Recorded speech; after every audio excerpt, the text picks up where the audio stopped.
Bismillahirrahmanirrahim. Qala Rasulullah sallallahu alaihi wasallam.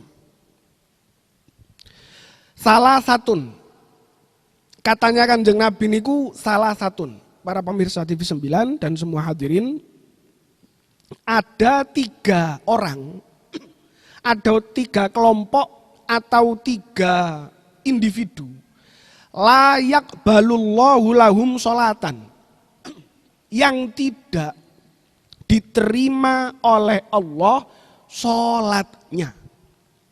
Ada 3 orang, katanya Kanjeng Nabi, yang tidak diterima sholatnya. Tetap wajib sholat, tapi tidak diterima. Sama kayak orang mabuk. Orang mabuk niku, dia itu tidak diterima sholatnya 40 hari 40 malam. Tapi tetap wajib sholat. Jadi gak diterima tapi wajib sholat. Lah di sini ternyata ada 3 orang yang mirip-mirip sama orang mabuk. Orang yang tidak diterima sholatnya. Aila yusibuhum alaiha, yang mana tidak mendapat pahala dari ibadah atau sholat atau apapun yang dia lakukan. Wala turfa'u lahum ilas sama'i hasanatul abdu, dan tidak diangkat oleh Allah pahala kebaikan kita. Ngapa mau niku? Yang pertama, wa kadzalika al-ibiku min sayyidihi hatta yarji'a. Ketika ada seorang budak atau seorang yang ikut kepada seseorang atau santri lah, gampangannya itu santri arek pondok yang kabur, yang melarikan diri dari tuannya sampai orang itu kembali. Jadi niki untuk anak pondok, untuk para santri, dan untuk orang-orang yang masih ikut orang lain. Panjenengan niki kalau masih kerja kepada orang, terus panjenengan niki mboten ngomong, mboten pamit, moro-moro ucul, maka panjenengan ini sholatnya tidak diterima oleh Allah. Saking pentingnya apa Pak? Pentingnya itu muamalah kita kepada orang lain. Jadi manusia niki ngeten, bapak-bapak, ibu-ibu. Manusia itu begini. Allah niku, Allah itu Rahman Rahim. Allah itu Rahman Rahim, Ghafur Tawwab, Maha penerima ampunan, Maha penerima tobat. Kalau kita buat dosa kepada Allah, kemudian kula panjenengan menyesal, tidak mengulangi, kemudian bertobat kepada Allah, pasti diampuni oleh Allah. Akan tetapi kalau sampai kita ini melakukan dosa terutama kepada orang lain, dan orang lain itu belum memaafkan kita, maka Allah, seperti apapun kita minta ampunan kepada Allah, Allah tidak bisa mengampuni sebelum orang yang kita zolimi memaafkan kita. Makanya atos-atos Bu, nggih Pak nggih. Hati-hati. Kalau kita misalkan di sini ada orang kerja sama orang lain, kalau memang ada masalah ngomong, ojo moro-moro hilang. Jangan bagaikan hilang di telan lautan tak tersisa. Ya niku bahaya ngoten niku. Apalagi Bu, niki mumpung masih membicarakan hal ini. Sebelum kita masuk ke kehidupan rumah tangga, ada sebuah hadis. Ada di kitab At-Targhib wa Tarhib. Kitab At-Targhib wa Tarhib niki menjelaskan hal yang disukai Kanjeng Nabi dan hal yang dibenci sama Kanjeng Nabi. Suatu hari Kanjeng Nabi niku jalan. Kanjeng Nabi jalan lewat kuburan sama Abi Hurairah. Ketika jalan lewat kuburan sama Abi Hurairah, Kanjeng Nabi berhenti Bu, berhenti teng kuburan. Kanjeng Nabi ngomong teng Abi Hurairah, "Ya Abu Hurairah, as-sami'ta hadza?" Kamu mendengar ini? Waduh, untung niki Abi Hurairah. Lek tiang Sukorame niku langsung wedi, Pak. Lewat kuburan, Kanjeng Nabi ngomong, "As-sami'ta hadza?" Ya Abu Hurairah, kamu dengar ini enggak? Waduh, toleh. Apa ya Nabi Muhammad? Saya enggak dengar apa-apa. Ternyata Bu, Pak, Nabi Muhammad niku mendengar di dalam kuburan ada 2 orang yang sedang disiksa habis-habisan. Ada 2 orang di dalam kuburan yang disiksa habis-habisan. Abu Hurairah penasaran, ya Rasulullah, suara apa itu ya Rasulullah?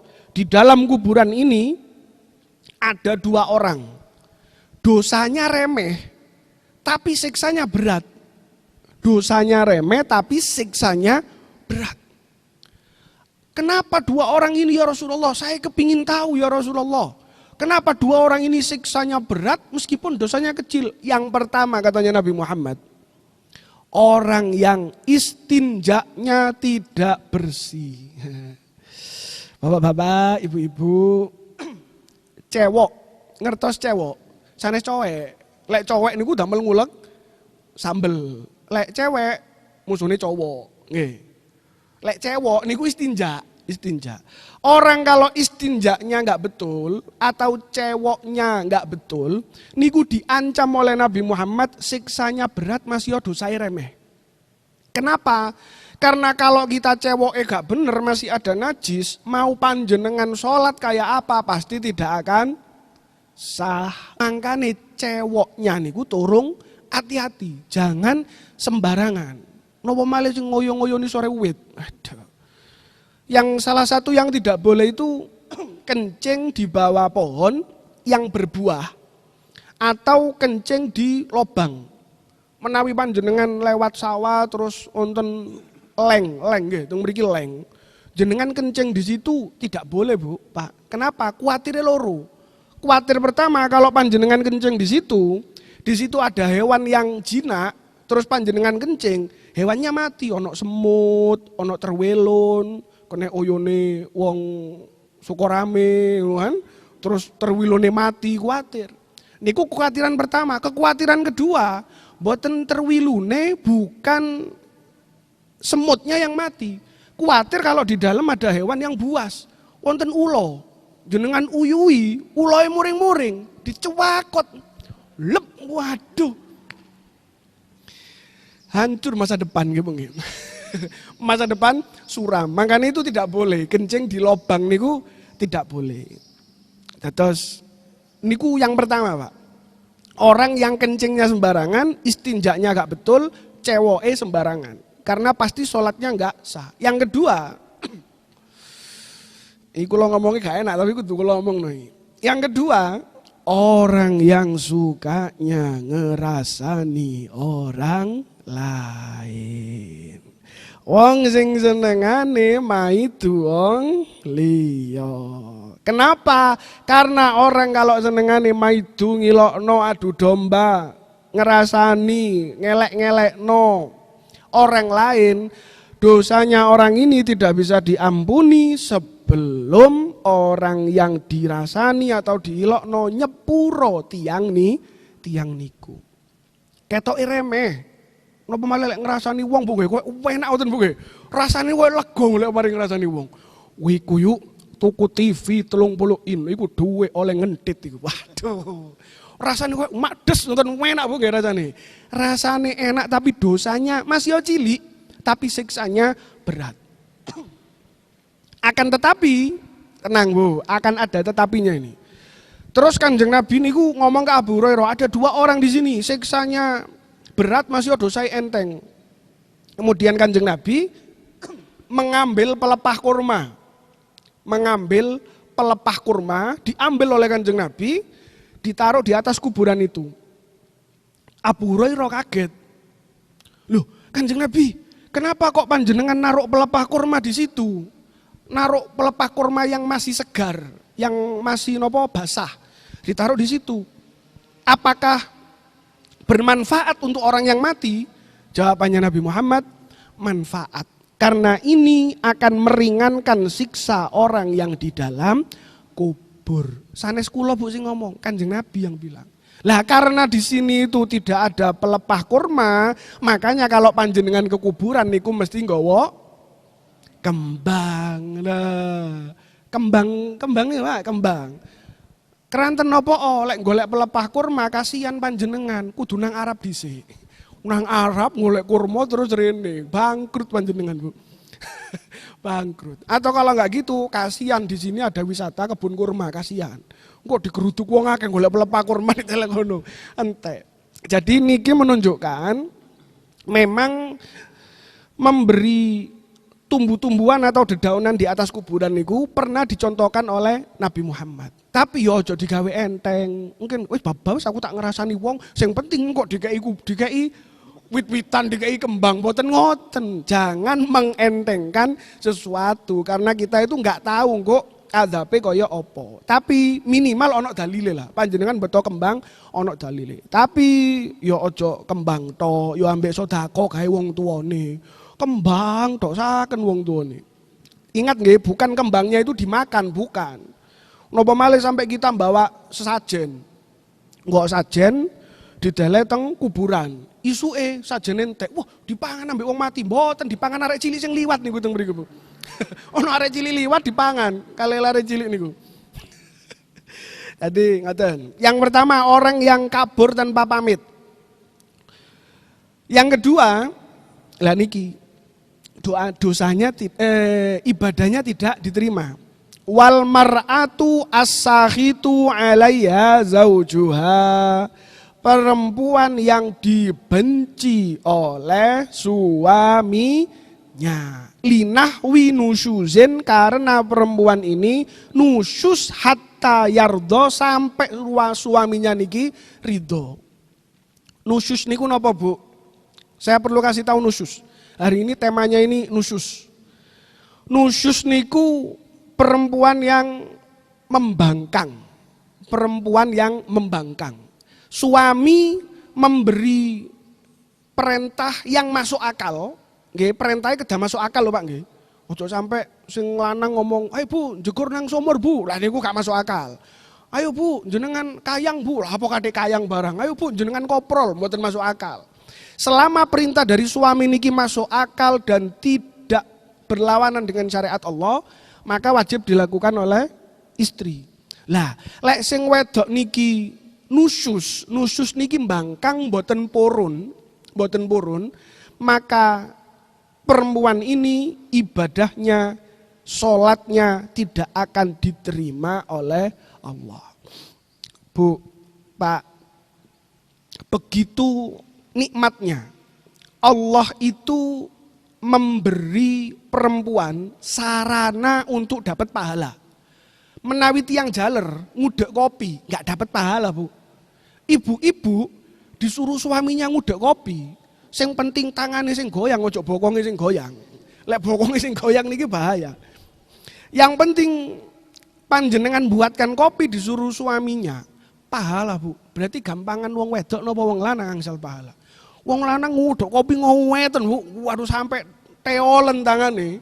Enggak ada pahala. Ibu-ibu, Bu, tolong damelaken kopi. Itu hukumnya wajib. Kalau hukumnya wajib, pahala yang jenengan dapatkan sama seperti ibadah yang wajib. Lek panjenengan sholat duha, Allahu Akbar. Wadduha, bapake, "Bu, boyokku Bu, loro Bu, boyokku." Sudah, itu sunnah. Stop dulu nggak apa-apa. Stop, batalkan sholatnya, langsung ke bapake pijeti. Sampai bapake keturun, jenengan sholat duha. Karena apa? Duha sunnah. Pahala sunnah ya sunnah. Tapi lek nglakoni wajib, pahalanya itu juga wajib.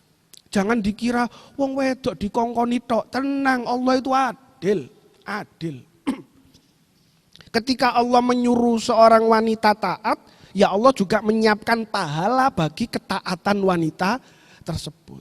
Mangkane sakniki sing jaler sering-sering ngongkon tiang estri nggih Pak nggih. Cek sing nambahi pahala Bu, nambahi. Nyelengi pahala.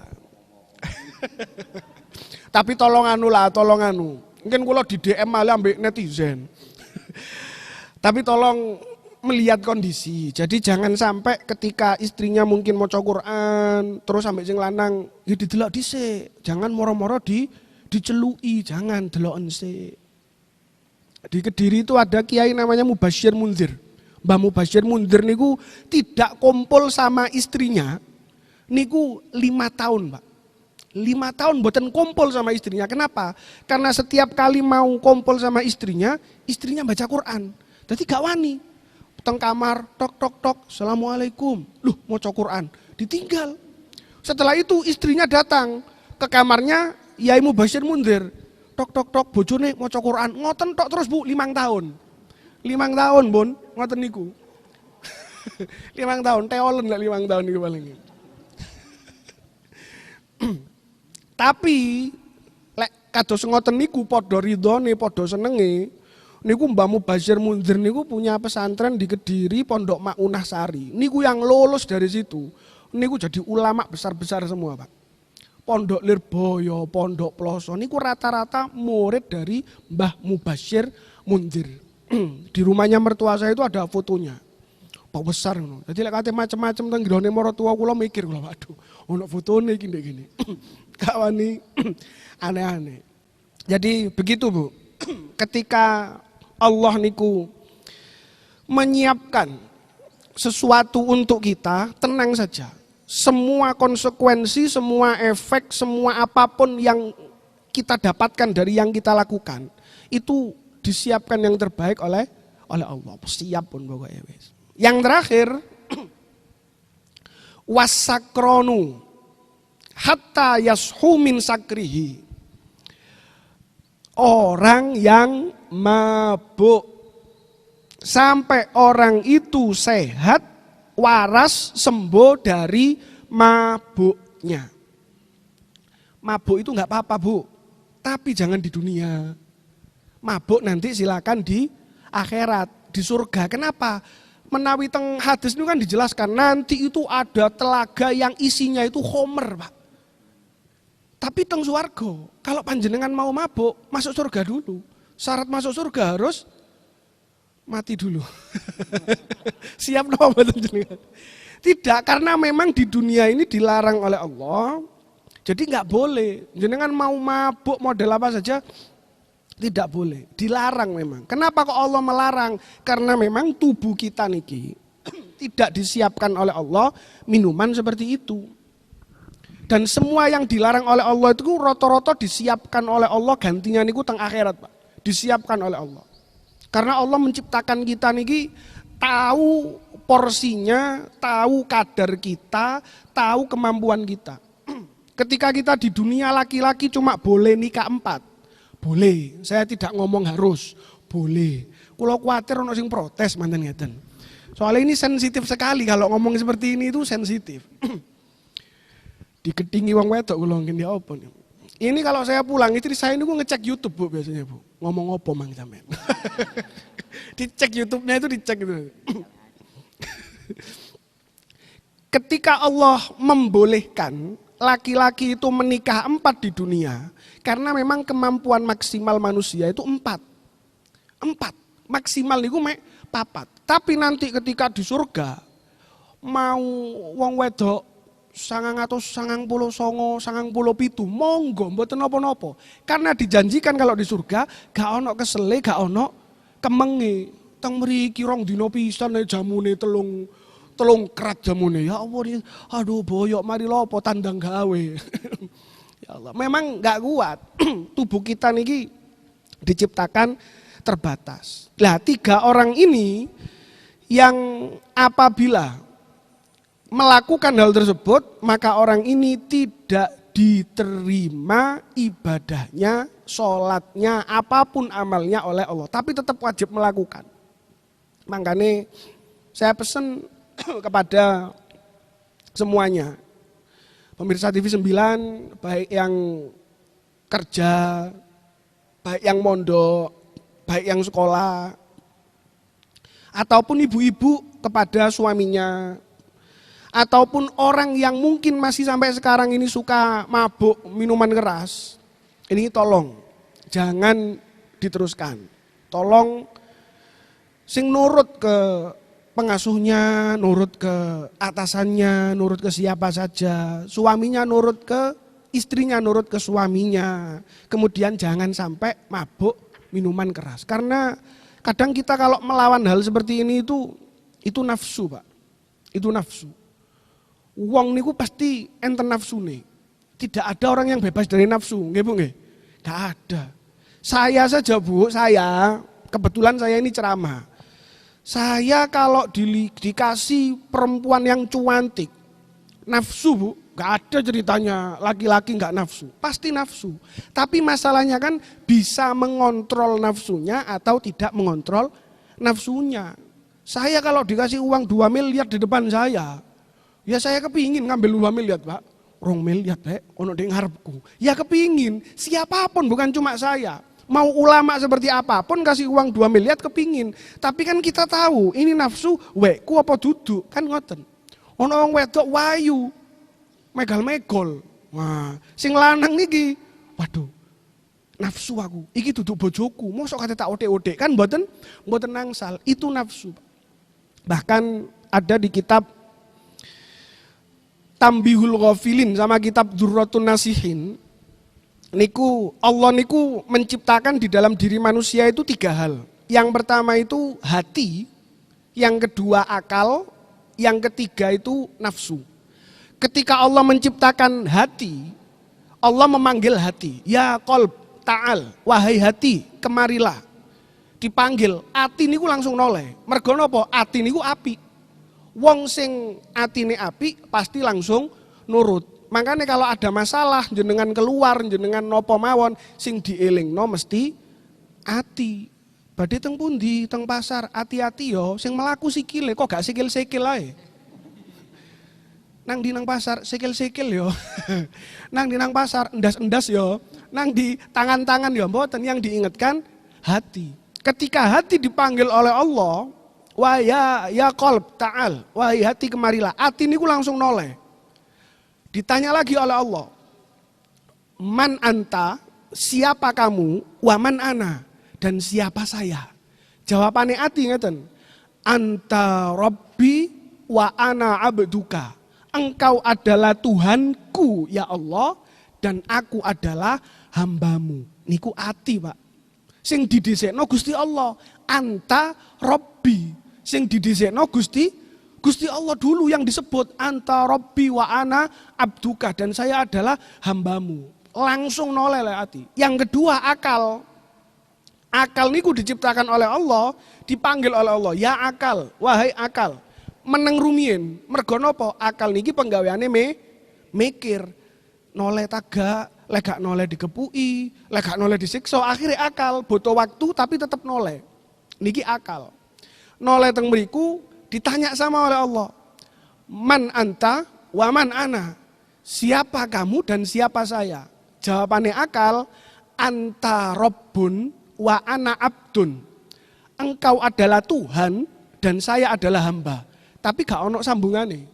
Lek wau hati, anta rabbi, engkau Tuhanku. Dan saya adalah hambamu. Kalau akal, engkau Tuhan, saya hamba. Gak disambung no. Niku akal Pak. Kadang pikirannya menungso niku mangkane pinter ngakali. Nggih. Wayahe perjalanan ado budal jam 11. Kate zuhur. Cek iso nopo? Cek iso jamak kosor. Niku akal niku ngoten Pak. Budal jam piro? Sadurunge zuhur ae cek iso jamak kosor. Sembayangi mek cek loro. Niku akal. Jadi mikir dulu. Mangkane penggaweane akal niku mesti ngakali. Lanjut ke yang ketiga, niki yang paling cengkal niki Bu. Nafsu. Nafsu diciptakan oleh Allah, dipanggil oleh Allah. Ya nafsu, mboten noleh. Sampai ping 3, ya nafsu, mboten noleh. Ya nafsu tidak noleh. Akhirnya nafsu sampai menyuruh malaikat, akhirnya nafsu noleh. Ketika noleh ditanya oleh Allah, man anta wa man ana, siapa kamu dan siapa saya? Jawabannya nafsu, ana, anta, engkau, be'en. Kalau kata saya, kamu. Nafsu bilang seperti itu. Kira-kira panjenengan kalau punya anak, jenengan takoni, le, sampean sopo, aku sopo. Aku ya aku Pak, sampean ya sampean. Jenengan marah apa mboten? Marah. Akhirnya Allah karena nafsu seperti itu, akhirnya nafsu dihukum oleh Allah di dalam neraka jahim 1000 tahun. Dihukum 1000 tahun Pak, teng neraka jahim. Setelah itu diangkat dari neraka jahim, dikeluarkan oleh Allah, dipanggil lagi. Ya nafsu, belum noleh. Ya nafsu, baru noleh. Tadi 3 kali, sekarang 2 kali noleh. Man anta wa man ana. Siapa kamu, siapa saya? Jawabannya masih sama. Ana, anta, anta. Me, you. Cara Inggrisnya ngoten. Tetap dihukum lagi Pak sama Allah Pak. Dihukum lagi sama Allah, dimasukkan neraka ju'. Neraka ju' niku neraka tempatnya orang yang kelaparan. 1000 tahun di situ. Mari dihukum di neraka jahim. Setelah itu dihukum di neraka tempatnya orang lapar, nggak dikasih makan, diangkat lagi oleh Allah. Ya nafsu, wahai nafsu. Ya nafsu, wahai nafsu. Sekali tapi langsung malik nih. Siapa kamu? Siapa saya? Man anta wa man ana. Jawabannya tetep Pak, tetep. Saya. Panjenengan. Ada sedikit perubahan. Wis pakai panjenengan. Pakai kata yang lebih mulia. Dimasukkan lagi 1000 tahun di neraka Zamharir. Wonten neraka niku namine neraka Zamharir, Pak, Bu. Zamharir niku neraka tapi enggak panas. Tapi wadem, dingin. Membeku. Lebih enak kepanasan atau kedinginan? Gak enak, gak kepanasan, gak kedinginan lagi lho Pak nggih. Saya pernah dikasih orang pilihan ngeten. Jenengan milih coklat apa telek kucing? Telek kucing apa telek asu? Saya pernah dipilih. Yo gak milih, aku lah apa dikongkon perkara elek kok dikengken milih. Enggak milih saya, yo milih coklat aku kula ngoten. Jangan mau disuruh milih sesuatu yang jelek. Soalnya kan dulu pernah ada. Kamu milih pemimpin muslim yang jelek atau pemimpin kafir yang baik? Ya pemimpin muslim yang baik lah. Lapo kok kata pemimpin muslim yang jelek? Jangan mau milih sesuatu yang jelek. Akhirnya dihukum lagi di neraka Zamharir. Tempatnya kedinginan teng mriku, dihukum Bu, Pak teng mriku. 1000 tahun lagi. Keluar dari neraka itu dipanggil oleh Allah. Ya nafsu langsung noleh, ditanya oleh Allah. Man anta wa man ana. Siapa kamu, siapa saya? Baru jawab, ana abdun wa anta rabbun. Itu pun yang didahulukan masih sayanya dulu, bukan Allahnya dulu. Ana abdun wa anta rabbun. Saya hamba dan panjenengan adalah Tuhan. Nafsu niku pancen koyo ngoten, Pak. Nafsu itu memang seperti itu. Makanya orang kalau mau ngilang no nafsu nih, tidak mungkin. Manusia itu tidak mungkin lepas dari nafsu. Tiang jaler tuwek koyo nopo, ngerti wong wedok ayu Pak nggih. Ngerti wis, ngerti. Ibu-ibu, Bu, ngapunten Bu nggih.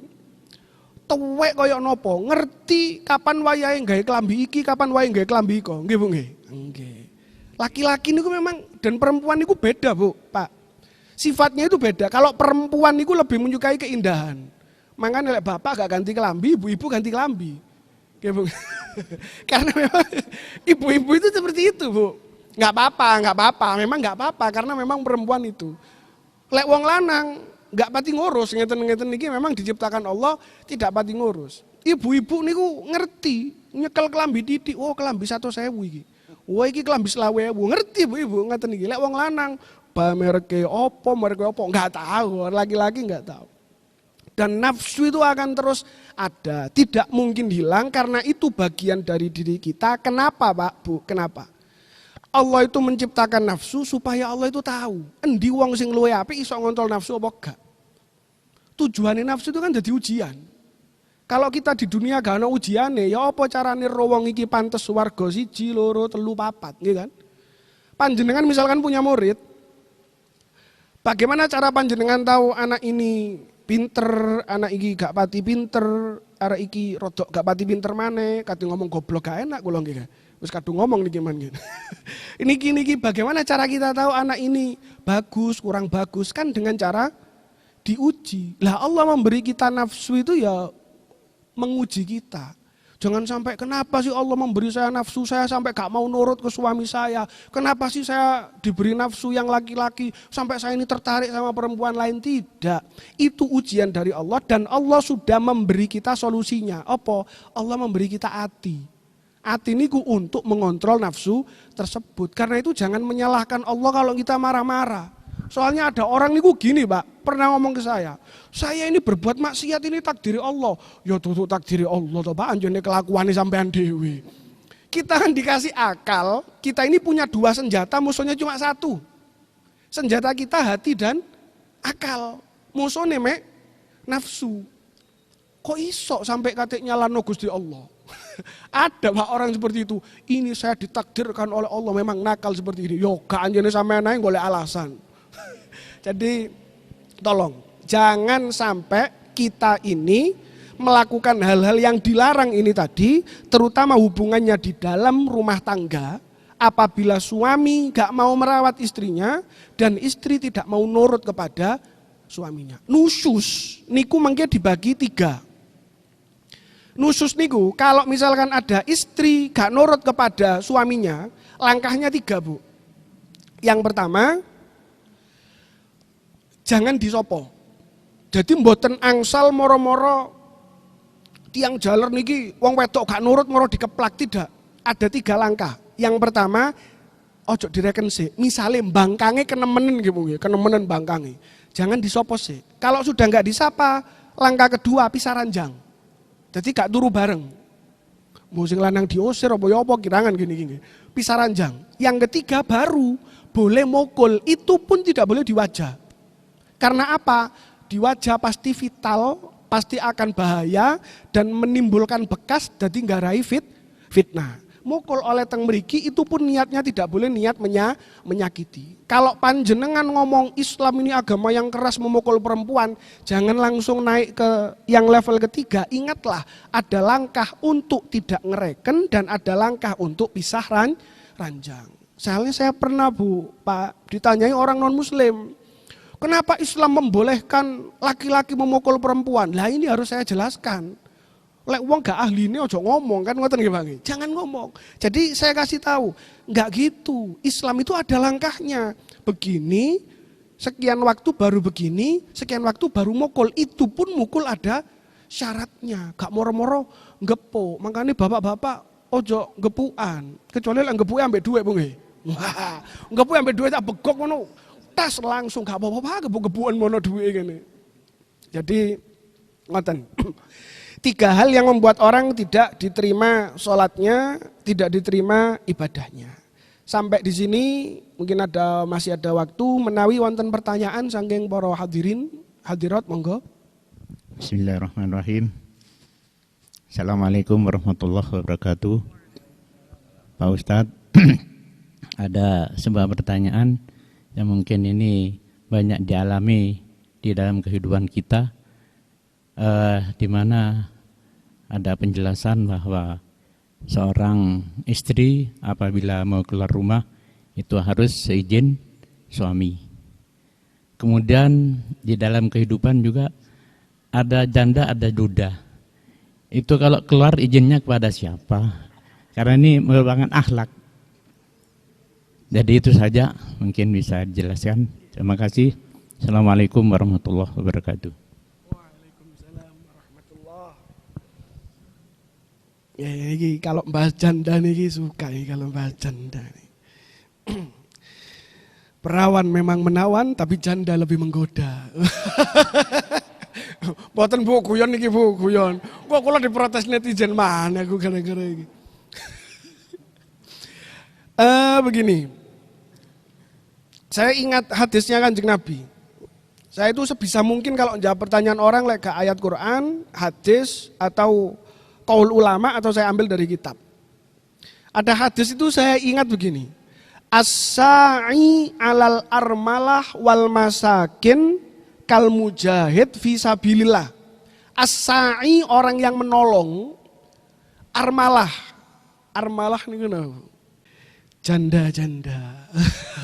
Artinya armalah niku janda-janda.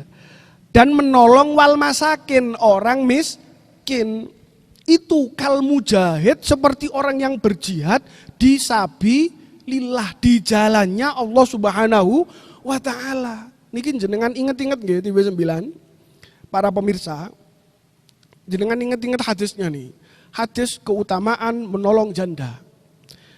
As-sa'i 'alal armalah wal masakin kal mujahid fisabilillah. Orang-orang yang menolong janda dan orang miskin itu seperti jihad di jalan Allah. Tapi rondoe gak oleh milih. Nggih Pak nggih, gak oleh milih. Milih sing ayu. Milih sing ayu. Terus mantun ngoten dipilih tok, terus mantun ngoten. Lah, orang miskinnya ditinggal. Niki kadang sering jadi dalil bagi orang-orang untuk menolong janda, tapi miskinnya ini dilupakan. Kenapa kok janda niki masuk aturan yang harus ditolong?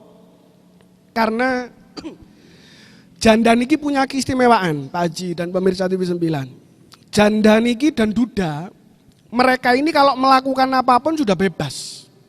Janda dan duda, janda kalau mau menikah lagi, niki wis gak perlu wali. Kenapa? Karena dia sudah bebas, dibebaskan oleh orang tuanya, cuma dia kadung cerai, kadung talak. Kalau mau nikah si janda niki gak ono waline, mboten napa-napa, langsung nikah langsung tidak apa-apa. Cuma mungkin butuh persetujuan dari keluarga. Tapi kalau izin wis gak perlu. Jadi aduh, iki sensitif mana iki. Bahaya iki. Ya, gini. Kalau panjenengan, ini saya sering yakin sekali ada banyak yang ngomong seperti ini. Kanjeng Nabi ku lho ngerabi rondo-rondo sampai songo. Berarti kan gak apa-apa nolong rondo. Oke, memang Kanjeng Nabi nolong janda. Tapi janda yang ditolong Nabi Muhammad itu gak ono sing ayu.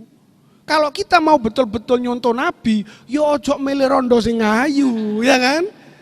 Semua janda yang ditolong Nabi itu gak ada yang cantik. Ummu Salamah gemuk, ngapunten, gemuk hitam. Saya baca dari sejarahnya kehidupan Nabi. Gemuk hitam, tapi masakannya enak.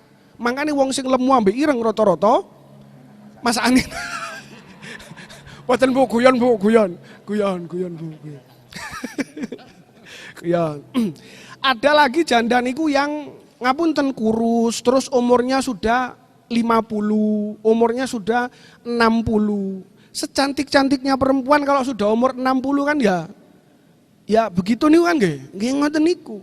Jadi ini yang perlu kita luruskan, Nabi Muhammad niku menolong janda gak milih sing ayu, itu pun cuma satu yang cantik, itu pun karena di tahanan perang. Jadi tahanan perang namanya Sofiyah. Itu pun karena dapat tahanan perang, terus ancene pingin dirabi ambek Kanjeng Nabi. Dia kepingin sendiri. Cuma itu tok. Yang cantik istrinya Nabi Muhammad cuma dua. Siti Aisyah sama Sofia.